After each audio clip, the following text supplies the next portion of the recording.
Avec vous sur Sud Radio jusqu'à midi. Vous retrouverez ensuite André Berkoff. Vous connaissez le numéro 0826 300 300. Vous pouvez également nous retrouver sur le Facebook de Sud Radio, nous suivre en direct également sur YouTube. On est avec vous évidemment et on vous attend aujourd'hui pour commenter l'actualité. Laurence Sayet, bonjour.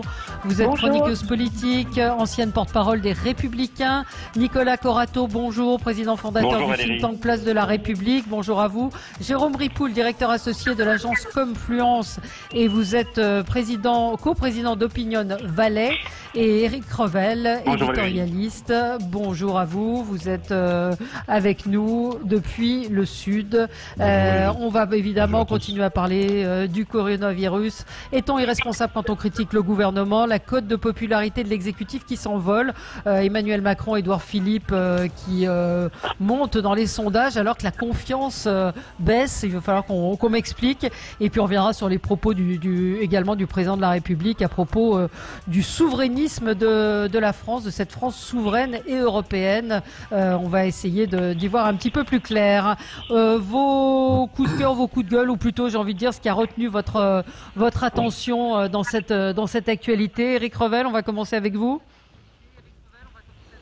Oui, écoutez Valérie, moi vous en avez parlé un petit peu tout à l'heure, mais c'est plutôt un coup de gueule et une remarque de fond. C'est la reprise du commerce des animaux sauvages en Chine, avec notamment ce terrifiant marché annuel de Yulin où les Chinois mangent des chiens et des chats, alors qu'évidemment, culturellement, pour nous, c'est un monde à part, mais c'est surtout aussi une question sanitaire, mais ces chiens, ces chats qui sont parfois errants, qui meurent dans des conditions absolument atroces, mais qui sont aussi des animaux dont on ne connaît rien sur la santé, qui sont mangés de cette manière-là, ça pose un problème sanitaire, sans parler de la question des pangolins ou des chauves-souris. Les chauves-souris dont le commerce aurait repris. Or, beaucoup d'éminents représentants estiment que les chauves-souris et un certain nombre d'animaux sauvages seraient à l'origine du Covid-19 parti de Chine, je le rappelle. Le confinement, la fin du confinement en Chine se traduit quasiment naturellement par la reprise de ces petites habitudes culturelles qui ont mis en danger la santé du monde. Et puis, pour ceux qui ont un peu de temps à perdre en ce moment, Valérie, c'est mon cas.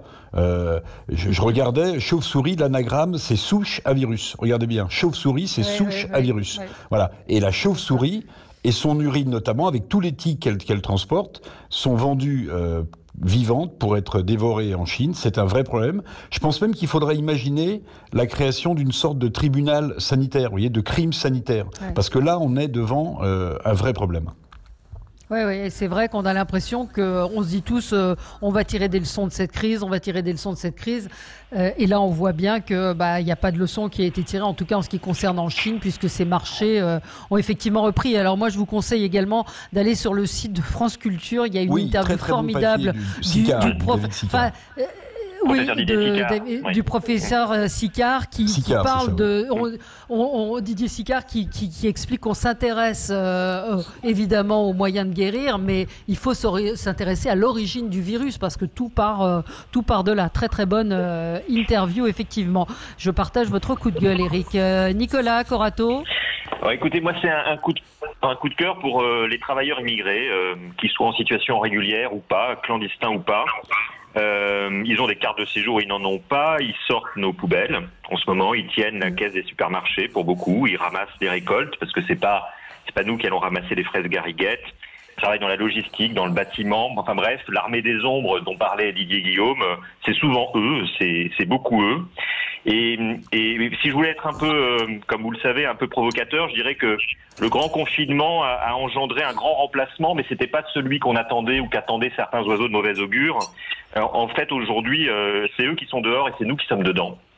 Et on est assez content qu'ils nous aient remplacés dehors pour qu'on puisse vivre sereinement pendant ce confinement. Il faudra s'en souvenir de ces travailleurs clandestins immigrés, de ces travailleurs immigrés en situation régulière. Il faudra s'en souvenir à la fin de cette crise et il faudra politiquement traiter ce sujet parce que on a beaucoup dit qu'ils avaient des prénoms qui ne sonnaient pas vraiment citoyens français, mais ils sont en train de prouver qu'ils le sont pleinement. Et puisqu'on a dit trop souvent que la citoyenneté française, ça se méritait, je pense qu'il y en a beaucoup d'entre eux qui la méritent et il faudra en reparler. Voilà, mon coup de cœur de la journée.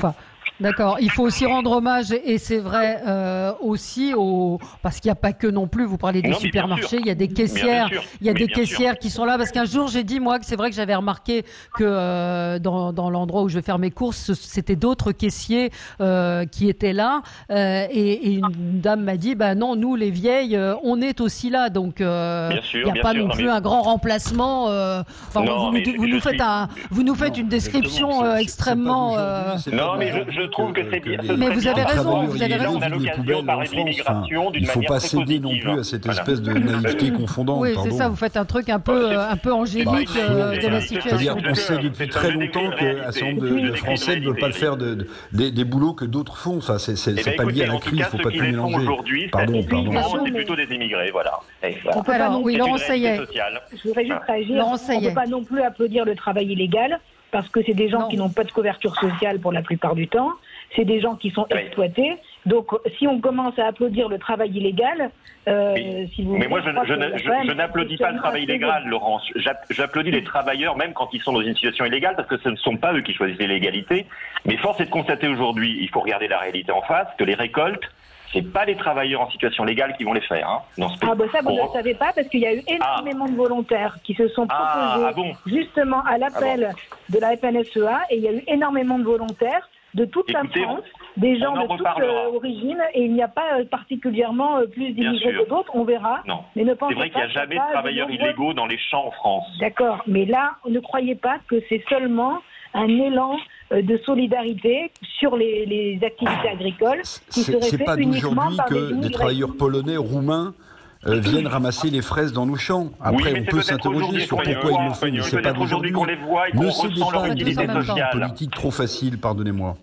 Ouais. Moi, j'ai trouvé même ça un peu dégueulasse, pour employer un gros mot, hier ou avant-hier, quand Didier Guillaume a dit on fait appel aux migrants pour aller dans les champs. J'ai trouvé que pour le coup, c'était particulièrement mal Vous avez un préfet de Seine-et-Marne qui a réquisitionné des réfugiés en Seine-et-Marne pour aller faire les récoltes maraîchères. Oui, il faut voir comment fonctionne ce pays en situation de crise. Il tient en partie grâce à eux. Voilà, c'est une réalité. C'est pas... Je pense que vous, oui, voilà, c'est une description un petit peu angélique aussi de cette situation. C'est une forme de... Je ne dis pas mais vous pouvez pas dire ça. Vous pouvez pas dire ça. Ce sont pas des migrants, ce sont des Français. Vous êtes en train de les stigmatiser d'une certaine manière. Qui ont des titres de séjour, qui ne sont pas français, qui travaillent dans ce pays. Et vous avez aussi des gens qui sont français et qui travaillent. Enfin, c'est pas on parle d'eux aussi. Voilà, on n'en parle pas souvent. Et on en parle souvent négativement. On en parle. Ils sont accueillis, ils sont soignés, monsieur. Voilà, et ils travaillent. Et ils travaillent parfois sans masque, parfois sans protection. Mais il y a plein d'autres Français travaillent, ils sont accueillis, soignés. Si à un moment la France a besoin d'une contrepartie, moi ça ne me choque pas. Ouais. Mais enfin qu'on sache que notre économie repose aussi sur eux, voilà. Laurence Sayet. Alors, vous pouvez pas dire, pardon Nicolas, vous pouvez pas dire que notre économie repose sur les travailleurs clandestins. Je peux le dire. Je peux le dire parce que c'est une réalité sociale qui a été documentée depuis des années. Pardon, c'est pas nouveau. Voilà. Non, vous n'êtes pas dans l'exagération, vous n'êtes pas dans la récupération politique, là, pas du tout. Mais pas du tout. Vous vendez des œufs de Pâques. Vous voyez, y compris les chiffres de l'INSEE, pardon, mais tous les partis politiques sont très documentés sur le sujet. Ne dites pas que l'économie française repose sur les travailleurs clandestins. Est-ce que vous mesurez la monstruosité des travailleurs clandestins, j'ai parlé des immigrés, des travailleurs immigrés, clandestins ou pas. Mais regardez la réalité sociale de ce pays. Vous verrez qu'aujourd'hui, les gens qui vont travailler, il y a beaucoup de travailleurs immigrés, clandestins ou pas, parmi eux. Voilà. Bon, Laurence Sayet. Alors moi, j'avais un coup de gueule parce que j'ai vu que les soignants de Lariboisière étaient obligés d'être accompagnés de gardes du corps pour pouvoir faire le trajet entre la gare du Nord et l'hôpital. Alors, les soignants sont interpellés, rackettés, agressés, non pas parce qu'ils sont soignants pour le coup, parce qu'on connaît aussi le problème qui existe maintenant depuis quelques jours de soignants qui sont attaqués parce qu'ils sont des soignants, enfin insultés, mais simplement parce que il n'y a pas de sécurité assurée pour les citoyens sur ce trajet entre l'hôpital et la gare du Nord.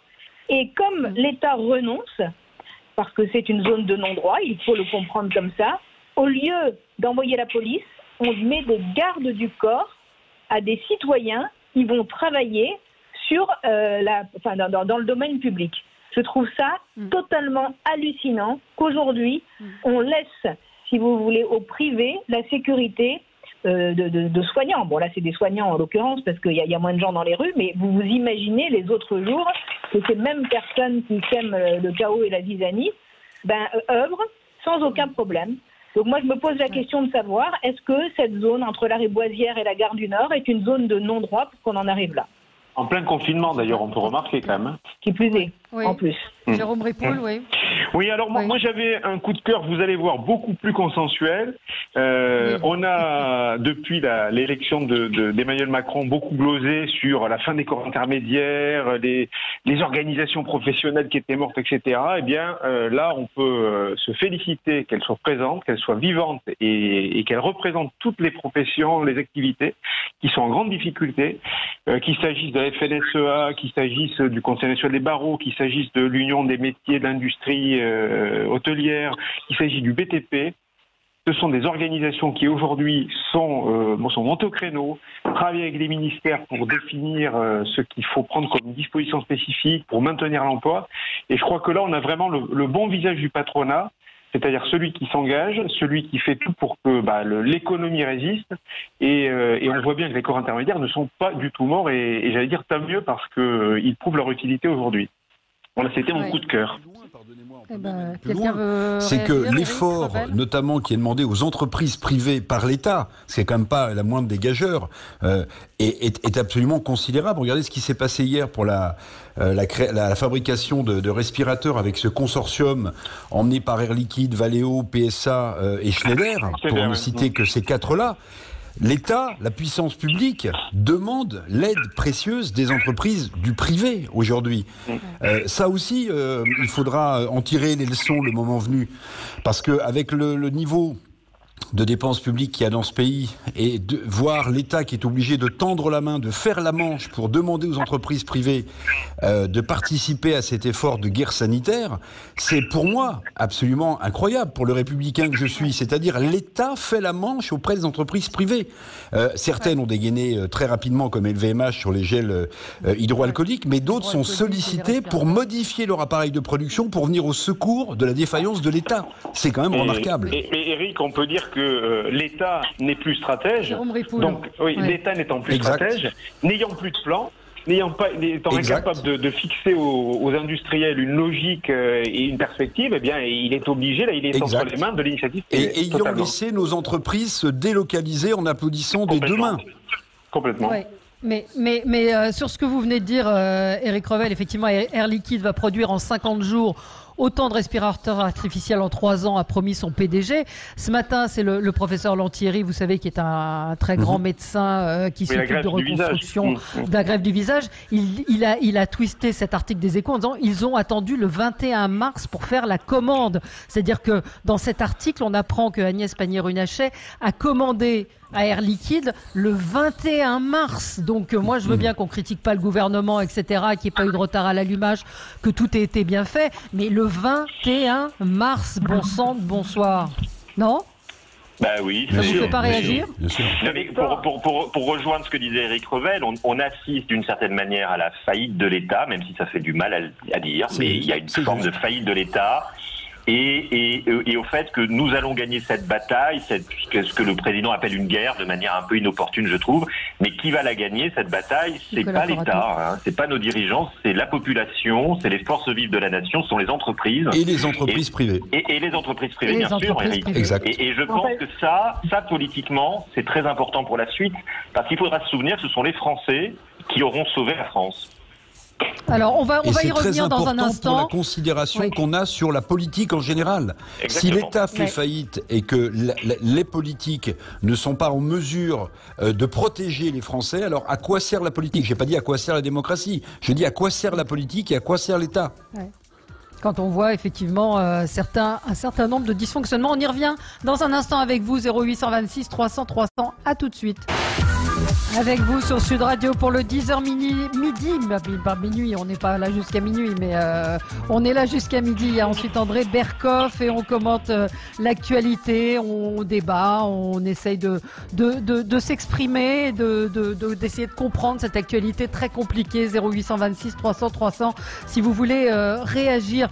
Pour revenir sur ce que vous disiez, Éric Revel, sur les entreprises, je voudrais vous repasser le son qu'on a entendu ce matin, Gilles Gansman, dans le zapping, ce que disait Renaud Muselier hier à propos d'une commande de masques. Écoutez. Dernière encore, ma collègue Virginie Duby-Muller, au nom des Républicains, exprimait notre incompréhension et regrettait l'absence d'une politique de dépistage massif dans notre pays. Le dépistage a une triple vertu. Il permet d'identifier d'abord les malades, de les isoler par rapport à leur famille, de protéger l'entourage et de ne pas attendre enfin... Oui, non, c'était pas le bon son, c'est pas celui-là qu'on attendait. Allez, on va entendre Renaud Muselier. Que ce matin, sur le tarmac en Chine, une commande française a été achetée par les Américains cash sur le tarmac et l'avion qui devait venir en France est parti directement aux États-Unis. Donc devant ces problèmes-là, je suis en train de sécuriser la marchandise. Voilà, donc on s'est fait piquer en gros des masques par les États-Unis et j'ai entendu, pareil, j'étais en contact avec une entreprise qui s'est fait piquer des respirateurs par l'Espagne.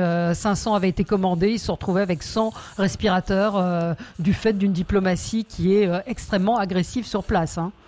Éric Revel, vous vouliez commenter Oui, alors c'est très marrant parce que hier, comme vous disiez que j'étais dans le Sud, on fait des éditions spéciales sur cette grande télévision régionale qui est Azur TV et on a fait réagir justement sur cette histoire de Renaud Muselier et le directeur de la rédaction de La Provence et visiblement il y a d'autres cas. Ce qui est arrivé pour cette commande de masques qui n'arrivera jamais dans la région PACA mais qui va arriver sans doute aux États-Unis, c'est multiplié. Souvenez-vous quand même de ce qui s'est passé la semaine dernière au niveau européen, où il y a 10 jours, parce que le temps passe à la fois vite et à la fois lentement maintenant, mais rappelez-vous, les Tchèques qui ont intercepté 680 000 masques qui avaient été donnés par les Chinois aux Italiens et qui ont parlé d'un malentendu. En fait, c'était un vol. Il n'y a pas de solidarité européenne, il n'y a pas de solidarité mondiale parce qu'en fait, cette pandémie dépasse l'entendement et chacun essaie de se protéger avec les vieux réflexes que chaque État souverain, et on en parlera tout à l'heure, a toujours eu en lui. C'est protéger sa population, c'est protéger les siens. Donc finalement, c'est pas très étonnant, malheureusement. Laurent Sayet, pardon. Sauf et puis après, cher Eric, parce que nous n'avons pas hésité à livrer des masques à la Chine le 14 février de mémoire, alors que nous savions déjà que l'épidémie allait grandissant. Alors aujourd'hui, l'élément de langage, c'est de dire, en fait, les Chinois nous ont menti, ils ont minimisé, c'est pour ça qu'on n'a pas eu peur et c'est pour ça qu'on n'a pas mis les choses en place. Il faut arrêter de raconter n'importe quoi, pardon. Parce que mais ça, c'est pas forcément faux, Laurence, malheureusement. C'est pas forcément faux. C'est pas pour autant, mais d'accord, mais pour autant, même avec les chiffres, pardon, je vais finir, s'il te plaît, Eric, même avec les chiffres qu'on avait de la Chine, déjà, on pouvait être alerté. Ça suffisait pour être alerté. Et quand on voyait la courbe de l'Italie, ça suffisait pour être alerté. Moi, je vous dis, je me rappelle de débats où, alors que je ne suis ni médecin ni spécialiste, je m'alertais moi-même de voir que nos masques partaient, qu'on n'avait pas de solution hydroalcoolique, etc., et où on me riait au nez en me disant « Mais ma pauvre amie, vous n'avez pas bien compris, l'Italie n'est pas gérée comme la France, c'est pour ça qu'ils s'enfoncent, etc., etc. » Donc ce que je veux dire, c'est que la France ne se protège pas elle-même, et que, évidemment, en plus de ce grand échec qu'on va devoir déplorer, il y a évidemment l'échec de l'Europe, qui a été en dessous de tout dans la gestion de cette crise, et c'est vraiment invraisemblable. L'anecdote de Renaud Muselier, elle est éclairante sur un autre point. On parlait de faillite de l'État, mais là on voit un président de conseil régional, comme on le voit aussi en Occitanie, qui commande des masques. Mais c'est un peu aussi la course à l'échalote. Je veux dire, il y a un État en France. Les conseils régionaux sont des institutions.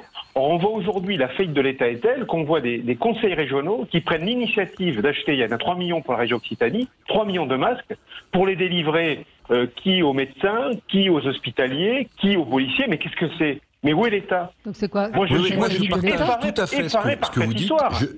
Je partage tout à fait ce que vous dites et je vais même être un peu catastrophiste. C'est une double faillite à mon sens.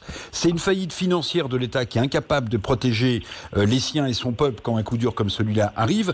Et c'est une faillite philosophique parce qu'en plus en France, l'État est hyper centralisateur. Tout doit passer par l'État qui était en train de faire une réforme depuis François Hollande qui allait couper les ailes à toute la représentation locale. Et en fait, on voit bien que c'est une faillite également philosophique de la façon dont on conçoit l'État en France. L'État est nu. Oui, Nicolas Corato sur ce point. Oui, d'abord, effectivement, que pèse un conseil régional serait-il très important du Sud-Est face aux États-Unis sur un marché international? D'abord, la bonne question, c'est pas l'État du Nevada qui a fait la transaction sur le tarmac en Chine, c'est l'État fédéral américain. Donc on voit bien qu'on joue pas dans la même cour.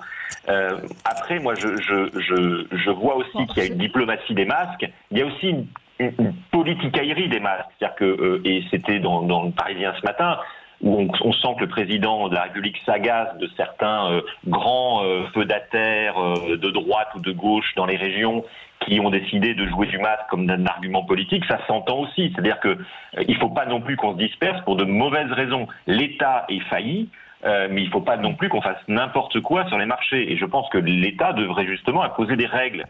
Si on doit réquisitionner, on réquisitionne, mais que les règles elles soient claires. Non mais attendez, si chaque région va aller s'achalander en masque directement en Chine, ils vont pas arriver rapidement les masques, et on les verra pas, ni au national, ni en régional. Mais enfin, comme on les voit déjà pas, Non mais on ne rajoute pas de la pagaille à la pagaille, c'est ça que je veux dire. Oui, mais attendez, on reproche aux responsables politiques. Laurent, ça y est.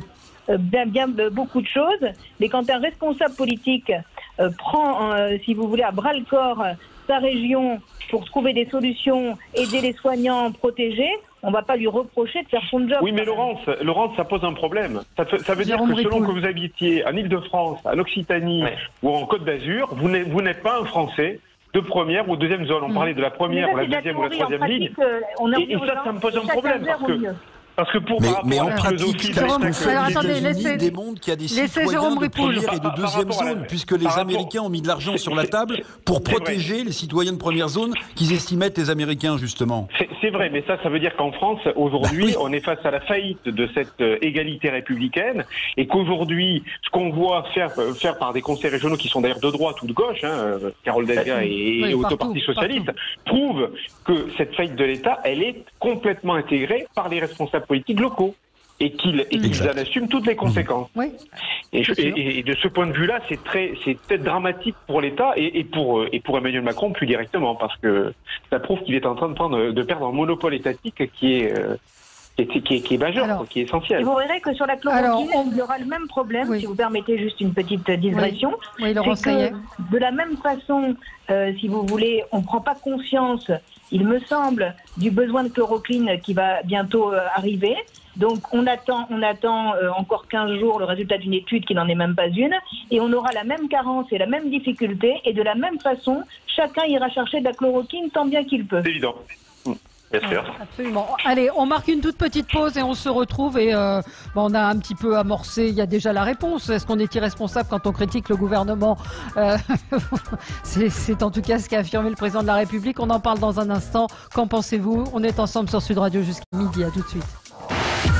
Avec vous sur Sud Radio, avec Éric Revel, éditorialiste, directeur d'Azur TV, Jérôme Ripoul, directeur associé de l'agence Confluence et coprésident d'Opinion Valais, Laurence Saillet, chroniqueuse politique, ancienne porte-parole des Républicains, Nicolas Corato, président fondateur du think tank Place de la République. Le président de la République hier a prononcé un discours lors d'une visite dans une fabrique de masques à Saint-Barthélemy d'Anjou, et dans son allocution, il a qualifié d'irresponsables ceux qui, par leur critique de la gestion de la crise du Covid-19, cherche déjà à faire des procès. Il a dit: quand on mène une bataille, on doit être unis pour la gagner.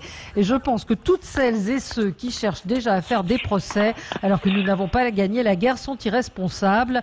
Le temps de la transparence viendra. D'abord, la dignité et l'esprit positif. Qu'en pensez-vous? On a une auditrice en ligne, je crois, qui voulait réagir. Bonjour. Bonjour.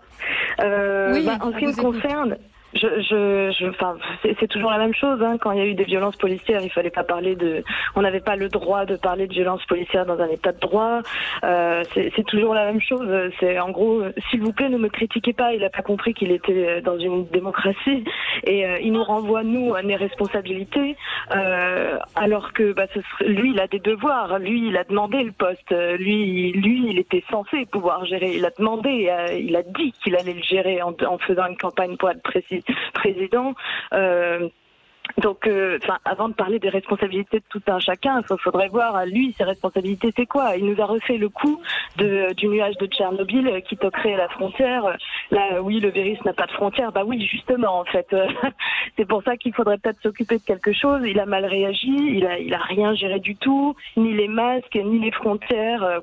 Il n'y a rien qui a été fait. Ils ont été surpris. Ils n'arrêtent pas de changer d'avis. Et aujourd'hui, il se plaint qu'on le critique. Mais si ça avait été quelqu'un qui avait été honnête, qui avait arrêté de nous enfumer, qui n'avait pas construit la défiance à laquelle il doit faire face aujourd'hui depuis qu'il est au pouvoir, il n'aurait pas à supporter ça aujourd'hui. Et d'ailleurs, pour moi, demander à l'autre de ne pas le critiquer, c'est juste un aveu du fait qu'on n'a pas de réponse. S'il était capable d'en offrir, il aurait aucune difficulté à répondre aux critiques qu'on lui fait. Le problème, c'est qu'il n'en a pas, qu'il est coupable et que du coup, il n'a que ça de faire son autorité et de dire, arrêtez de me critiquer, c'est irresponsable. Mais pourquoi c'est irresponsable? À un moment, il va falloir se justifier dans ce genre d'allocution. Coupable, c'est peut-être un peu fort. Alors, déjà responsable. Jérôme Ripoul. Il est coupable, je ne sais pas, parce que ce serait déjà le juger, mais responsable, c'est évident. Et ça, la responsabilité. Ça rappelle une autre histoire. Hein. Oui. Après, la culpabilité, je pense qu'elle viendra après. Moi, je pense qu'il y a culpabilité. Je pense qu'il faut faire la différence Je pense qu'il faut faire la différence entre le critiquer et gêner l'action du gouvernement. Par exemple, je pense qu'il est utile que chacun puisse donner son opinion, parce qu'on ne peut pas demander aux Français ou aux responsables politiques ou à quiconque d'ailleurs de se taire, surtout dans des moments de grande angoisse. Néanmoins, je pense qu'il est totalement inutile d'organiser les auditions du Premier ministre, tout ce qui peut leur faire perdre du temps, ou tout ce qui peut les mettre en difficulté. On doit les laisser se concentrer dans la gestion de la crise.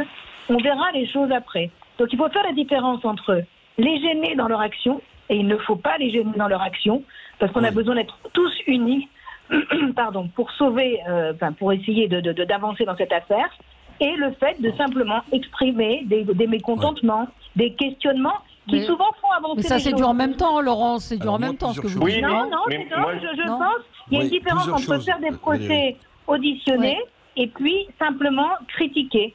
Par exemple, c'est important de pouvoir critiquer parce que je pense que ça fait avancer les choses, notamment sur la chloroquine. Parce que s'il n'y avait pas une communication parallèle, on n'arriverait pas à entendre ce que dit le docteur Raoult. Néanmoins, faire des procès et auditionner, ils ont autre chose à faire que d'être auditionnés à l'Assemblée ou au Sénat. Oui, je suis d'accord avec vous. Éric Revel. Alors moi, plusieurs choses. Je vais commencer par ce qu'a dit l'auditrice. Je partage absolument son analyse, je la trouve bien fondée, sauf sur le mot peut-être effectivement coupable.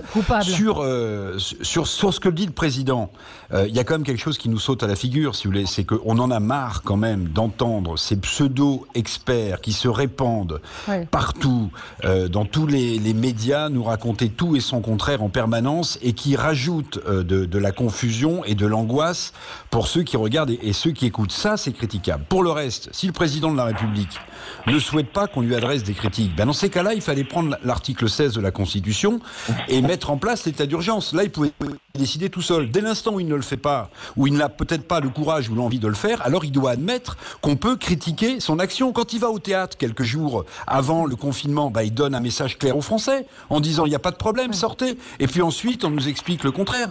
Quand on dit il faut voter au premier tour des élections municipales et que dans la foulée, 2 jours après, on demande aux restaurants de fermer en 4 heures leur commerce, c'est qu'on ne sait pas où on va. Donc tout ça est critiquable. Alors, ne pas rajouter à la confusion, ne pas rajouter à la polémique. On on peut comprendre, mais on est, comme le disait l'auditrice, dans une démocratie, et on a le droit de se poser et de poser des questions à des gens qui ont élu. Mais sur le fond, à mon avis, le plus lourd pour Emmanuel Macron à gérer dans les mois qui viennent après cette pandémie, c'est qu'il ne s'est pas fait élire, et ça c'est un défaut à mon avis dans l'analyse de l'auditrice, il ne s'est pas fait élire sur...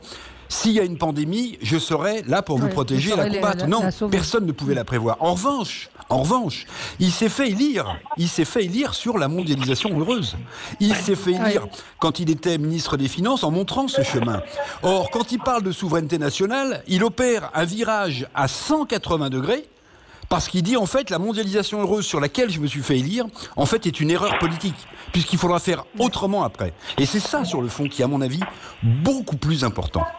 Je suis d'accord avec Nicolas Corato. Je suis d'accord avec Éric Revel. Le monde de Macron est entre parenthèses. Je ne sais pas s'il a disparu, on verra. Mais en tout cas, le monde qu'il a connu et qu'il nous a vendu est entre parenthèses en ce moment. Moi, j'ai juste une réaction, je trouve votre auditrice très pertinente.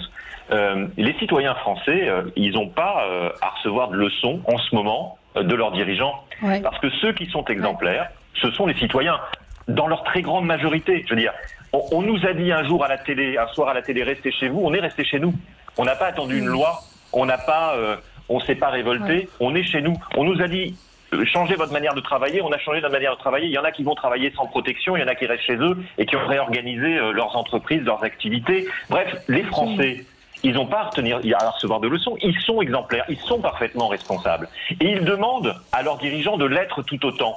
En revanche, bien entendu, ils ont le droit de critiquer la manière dont cette crise est gérée. Parce que, et c'est tout le piège du langage guerrier qu'emploie le président, qui tenterait à dire que ceux qui ne sont pas d'accord seraient des traîtres à la nation, silence dans les rangs et ça bouge plus. Mais en fait, on n'est pas face à une guerre, on est face à une crise sanitaire qui est très mal gérée. Eh ben nous, on la gère de notre manière en tant que citoyens, et je pense qu'on la gère pas mal. Et on a le droit aussi de dire qu'elle est très mal gérée, parce que c'est une réalité. Voilà. Tous les citoyens français ne sont pas confinés chez eux, malheureusement. On n'est pas du tout quand même en 1917. Il n'y a pas, les déserteurs ne vont pas être fusillés, les critiqueurs non plus, et on a le droit en France en 2020 d'exprimer, surtout quand on est en confinement et qu'on est français de base, on a le droit d'exprimer sa critique et son mécontentement. Et je trouve, par rapport à ce que disait justement Nicolas, que il y a une espèce de programmation neurolinguistique d'Emmanuel Macron dans son discours avec la guerre, les soignants, la première ligne. Quand je dis il y a une programmation neurolinguistique, c'est pourquoi ? En état de guerre, il y a un état de sidération. Et en état de guerre, on vous demande de former un rang et de ne pas dépasser. Et il ne faut pas qu'une tête dépasse. Et c'est ce qu'il veut, d'une certaine manière. Et je pense qu'il fait une grave erreur, parce qu'on voit bien qu'après le discours, les parallèles, les métaphores guerrières et martiales, il est en train de dire, maintenant, ne me critiquez pas, vous ne pouvez pas me critiquer, parce que finalement, c'est votre responsabilité de ne pas le faire. Mais regardez comment le lexique présidentiel s'est effondré. Souvenez-vous de sa formule, les premiers de cordée. Vous vous souvenez ? Les premiers de cordée. Mais aujourd'hui, il rend hommage à qui ? Qui sont les premiers de cordée ? Ce sont les gens qui sont au front. Les soignants, les routiers, les caissières. C'est eux les premiers de cordée aujourd'hui. Ceux qu'il n'a pas écouté et ceux qu'il a laissés avec la crise des urgences pendant des mois sans aucune réponse. Bien sûr. Ça, c'est un scandale. Mais moi, je pense que le deuxième défaut de cette posture, c'est qu'elle elle risque de se retourner contre lui à la sortie de crise. Parce que je pense que la sortie de confinement va être extrêmement difficile. On parle vous avez vu, il y a plus de 4 millions de chômeurs cette semaine qui seront inscrits aux États-Unis. En France, on peut en avoir aussi des centaines de milliers. Et je crois que la sortie de crise va être très difficile parce qu'il a quand même promis qu'il n'y aurait pas d'entreprise en faillite et pas de salariés, de collaborateurs sacrifiés. Je pense que là, il s'est beaucoup trop avancé. Et les critiques risquent d'être beaucoup plus dures après la crise que pendant. Mais qui il visait, à votre avis, quand il parle d'irresponsabilité de ceux qui critiquent ? Est-ce que c'est l'opposition ? Est-ce que ce sont les éditorialistes ? Je pense qu'il visait Marine Le Pen. Et Jean-Luc Mélenchon, Marine Le Pen. Pas que. Sauf que les Français le prennent pour eux, c'est ça. Les Français le prennent pour eux aussi. Mais parce qu'ils s'adressent aussi aux Français. Parce qu'ils voient bien la défiance. Il y a une défiance dans les sondages. Oui, mais ils s'adressent aussi aux Français. On dit aussi qu'ils ciblaient Philippe Juvin, enfin des gens qui s'expriment à son goût un peu trop sur les plateaux télé. Mais oui, enfin, on n'est pas en 1917. Le canard n'est pas enchaîné.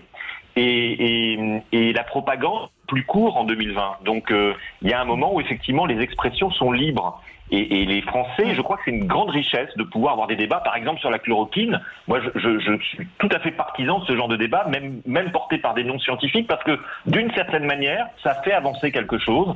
Et je pense qu'on aurait énormément perdu si, en même temps qu'en perdant notre liberté d'aller et de venir, ou de vivre comme avant, on perdait également notre liberté d'expression. Enfin, je veux dire, c'est ce qui nous reste de peut-être plus précieux. En période de confinement fort, le fait de pouvoir parler, de pouvoir se parler, de pouvoir communiquer, c'est un exutoire dont le pouvoir devrait jouer, parce que ça permet aux gens de supporter ce qui leur arrive aussi. D'ailleurs, la semaine qui a précédé les élections, je pense que vous avez tous observé que sur les plateaux télé, justement, les médecins ont commencé à dénoncer les choses. Et c'est là où la pression est montée. Et il me semble que ça a amené la première prise de parole du président de la République le jeudi soir quand il a amené la fermeture des écoles. Donc je pense que c'est vraiment d'utilité publique ces débats. On peut critiquer, mais en tout cas, c'est ce qui a fait qu'à un moment, ils se sont dit qu'ils ne pouvaient plus rester dans le déni parce qu'ils avaient bien dans l'intention, je pense, de ne rien dire avant le premier tour de l'élection municipale. Et il y a eu tant de médecins qui ont craqué littéralement en disant « stop, c'est plus possible, c'est trop dangereux, maintenant il faut bouger ». Et vraiment on peut que les remercier, que ça a poussé, il me semble, le pouvoir à enfin dire la vérité aux Français, annoncer ces fermetures d'écoles et malheureusement ne pas annoncer le report de l'élection municipale, qui est une faute très grave. Ça, tous les partis, là aujourd'hui, si vous regardez quand même les vidéos qui ressortent, tous les partis y étaient favorables. Ils ont tous été interrogés, les chefs de partis ont été interrogés devant l'Assemblée nationale. Dont les Républicains, effectivement. Oui, Valérie, vous avez raison, mais est-ce qu'ils avaient le même niveau d'information que le gouvernement à ce moment-là? Oui, je suis d'accord avec vous. C'est un vrai sujet quand même. Je suis d'accord avec le constat, mais je pense que les informations n'étaient pas les mêmes. Et le niveau d'information n'était pas aussi détaillé. Je voudrais juste dire, l'élection municipale, la campagne des municipales, rendez-vous compte, tous ces candidats déployés dans des meetings, qui après allaient dans des EHPAD, qui après allaient... c'est-à-dire c'était des vecteurs de transport du virus. Moi, à chaque fois que je voyais ces meetings et tout ça, je me disais, mais comment c'est possible qu'on ne mette pas qu'on ne freine pas la fin de cette campagne municipale? L'erreur est énorme. Avec le degré d'information qu'a le gouvernement à ce moment-là, l'erreur est colossale. Vous avez noté qu'hier, lors de la conférence de presse du professeur Salomon, il y a une question qui a été posée au professeur Salomon sur le fait que le ministère de la Santé aurait, dès le 30 janvier, prévenu Matignon qu'il était irresponsable d'organiser des élections municipales. Ça, je pense qu'il va y avoir aussi une polémique là-dessus, parce qu'il semblerait qu'il y a eu des signes avant-coureurs et des alertes qui ont été données. C'est ce qu'a dit Agnès Buzyn, donc c'est peut-être elle aussi qui visait dans ses propos. Oui, mais Valérie, ce qui va se passer aujourd'hui avec la commission d'information qui a été lancée comme par hasard par Richard Ferrand, République En Marche, député République En Marche et président de l'Assemblée nationale. C'est à mon sens cette commission d'information qui va entendre aujourd'hui Édouard Philippe et Olivier Véran, c'est à mon sens une façon de tenter de désamorcer les commissions d'enquête qui vont, une fois que la crise sanitaire sera passée, se multiplier à l'Assemblée nationale, voire les plaintes juridiques qui sont en cours d'instruction. Parce que sur des erreurs comme celle-là, je pense que le pouvoir devra rendre des comptes. Donc la commission d'information, à mon avis, elle est là pour tenter de désamorcer un peu ce qui risque de se passer ensuite au Parlement, à l'Assemblée ou au Sénat. C'est une mission, pas une commission, Eric. C'est une mission, oui, c'est vrai. C'est une mission d'information. Il y a moins de prérogatives. Oui, ce qui inquiète beaucoup le gouvernement, c'est la responsabilité pénale, juridique pénale, qui risque d'être engagée, qui va nécessairement être engagée massivement après la crise. Et là, on va se retrouver aussi dans une situation historique. Ce sera peut-être la première fois. Alors, tous les références qu'on a n'auront plus cours, le sang contaminé ou autre. On sera dans un schéma de crise sanitaire nationale, massive, avec certainement un contentieux de masse tourné vers la responsabilité pénale des hommes et des femmes politiques qui étaient au pouvoir. Bien sûr. Là aussi, notre démocratie va subir un test très C'est-à-dire que... Vous avez raison, c'est-à-dire que vont se succéder une crise sanitaire, une crise économique, une crise sociale sans doute, et celle qu'on n'a pas vu venir, une crise politique qui risque de mettre à mal notre parce que la difficulté, c'est qu'on risque d'avoir des gouvernants au pouvoir qui risquent d'être mis en cause. directement après la... Et donc là, ça posera la légitimité du pouvoir. Je voudrais juste rajouter, attention, parce que ça ne va pas concerner seulement le gouvernement actuel. C'est qu'on va aussi regarder ce qui s'est passé les dernières années pour en arriver à cette pénurie de masques, parce que ce n'est pas seulement eux. Et puis la situation aura du mal à échapper à la cible vindicte. Oui. Et puis la situation dans les hôpitaux, où la sonnette d'alarme avait été tirée depuis longtemps. On marque une petite pause, on se retrouve avec vous sur Sud Radio dans un tout petit instant. À tout de suite. Avec vous sur Sud Radio jusqu'à midi, vous retrouverez ensuite André Berkoff. Je suis avec Éric Revel, Jérôme Ripoul, Laurent Sayet et Nicolas Corato. Quelques mots, puisqu'on a parlé donc de la responsabilité du gouvernement sur cette cote de popularité. C'est une cote de satisfaction à l'égard de l'action d'Emmanuel Macron. 46% plus 13 points. Édouard Philippe, 43% plus 7 points. C'est c'est notre sondage IFOP fiducial pour Paris Match et Sud Radio. C'est un très net bond en avant, alors que les sondages nous disent que les Français ne font pas confiance au président de la République. Comment est-ce que vous comprenez ça ? Il y a un effet d'unité. Il y a un réflexe quand même qui joue pour le couple exécutif dans des périodes où on ne sait pas trop où on va. Je pense que ça, c'est fondamental. Mais juste, Valérie, si vous le permettez, parce que c'était prévu, c'est commenter quand même le mot souveraineté nationale qu'a prononcé le président de la République hier lors de son discours. Le mot souveraineté nationale, rendez-vous bien compte, il y a encore quelques mois, c'était un mot abject pour beaucoup. C'était un mot qu'il ne fallait pas prononcer, qui était juste prononcé par Jean-Pierre Chevènement ou Philippe de Villiers. Aujourd'hui, le mot souveraineté nationale est remis au goût du jour. C'est absolument incroyable. Si c'est cette leçon-là que... Et comment vous le comprenez ? C'est un virage souverainiste ? Moi, je comprends que... ça veut dire que c'est ce que je disais tout à l'heure, c'est-à-dire qu'on est passé du mondialisateur absolu qui était pour que les entreprises françaises s'implantent à l'étranger, soient rachetées par d'autres groupes, ce qu'a incarné quand même Emmanuel Macron lorsqu'il était notamment ministre. Eh bien aujourd'hui, il nous parle de souveraineté nationale, c'est-à-dire exactement le contraire. J'ai pas dit que le mot souverainisme était un mot de repli sur soi-même, mais ça veut dire il faut faire confiance à la communauté nationale. Il faut produire français. Ce que disait Arnaud Montebourg, ce que disait le Parti communiste français dans les années 90, c'est un retour sémantique, s'il est suivi d'actes, qui est très très important. Donc peut-être que la cote de popularité d'Emmanuel Macron va encore monter parce que les mots qu'il prononce font écho à ce que beaucoup de citoyens français pensent aujourd'hui. Les mots du président de la République, c'est... L'indépendance pleine et entière de la France dans la production de masse d'ici la fin de l'année. Donc il a parlé, effectivement, il a prononcé sur nous devons. Mais alors c'est quoi la souveraineté européenne ? Parce qu'il dit nous devons. Voilà, c'est ça, c'est la question que je vous posais. Nous devons rebâtir notre souveraineté nationale et européenne. Il y a un peu une contradiction dans la phrase. Là, il faut qu'il nous explique comment on peut rebâtir une souveraineté nationale et une souveraineté européenne en même temps. Alors là, je pense que voilà, vous avez remarqué Jérôme Ripoul, quand il a parlé, il n'y avait pas de drapeau européen. Il n'y avait pas de drapeau européen. Il y a une explication à ça. C'est-à-dire qu'en clair, on peut très bien reconstruire une base industrielle, opérationnelle, européenne, sur le territoire européen, sans passer par l'Europe. C'est-à-dire qu'aujourd'hui, il y a des coopérations qui existent, et j'allais dire tout à fait en dehors du schéma institutionnel européen.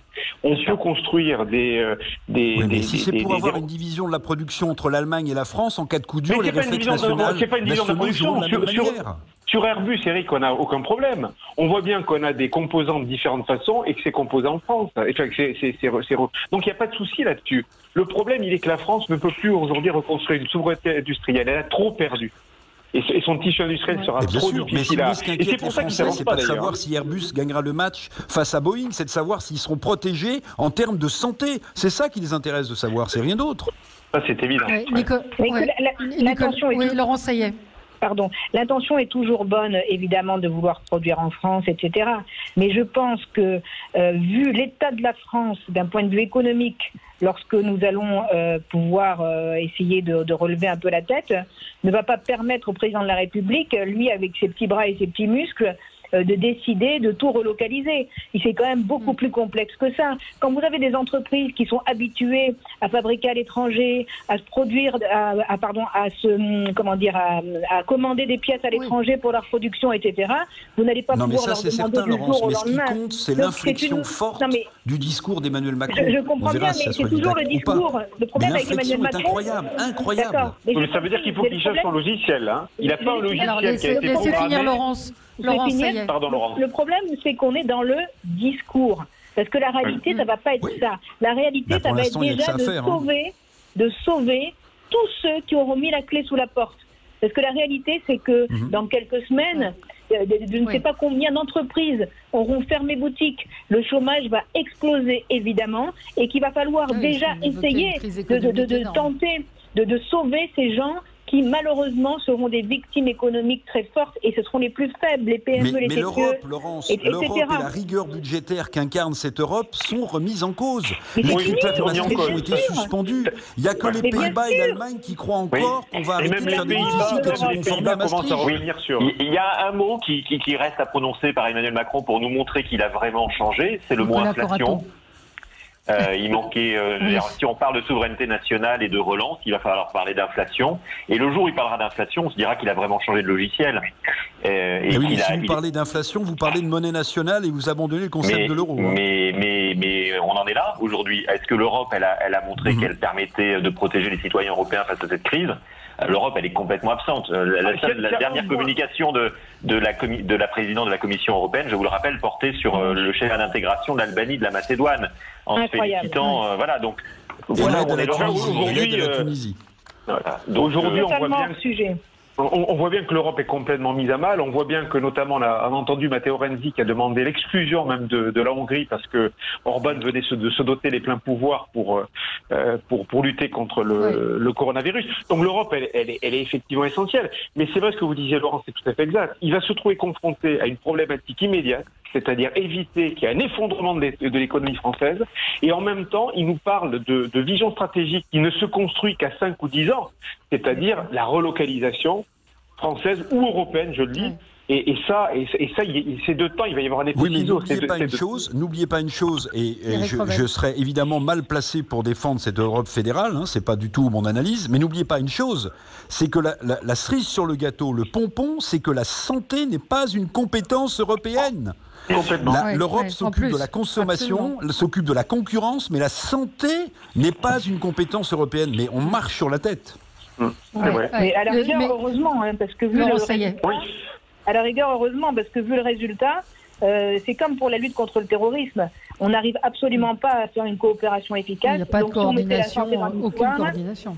Aucune coordination. Si on mettait la santé, je pense que ce serait encore pire que c'est à présent. Et on n'arrive même pas à avoir une défense alors changeons d'Europe. Européenne Ce qu'a dit le président de la République ouvre la voie à une Europe des nations, pas une Europe fédérale. S'il y avait les élections européennes, vous y croyez vraiment? Vous y croyez vraiment? Au maximum. Et je peux vous dire que En Marche serait effondré. Parce qu'aujourd'hui, peu de Français croient encore en l'Europe, malheureusement, mais c'est la réalité. Et ça ne va pas s'arranger avec cette crise. Non. Il n'y a plus personne. Bon.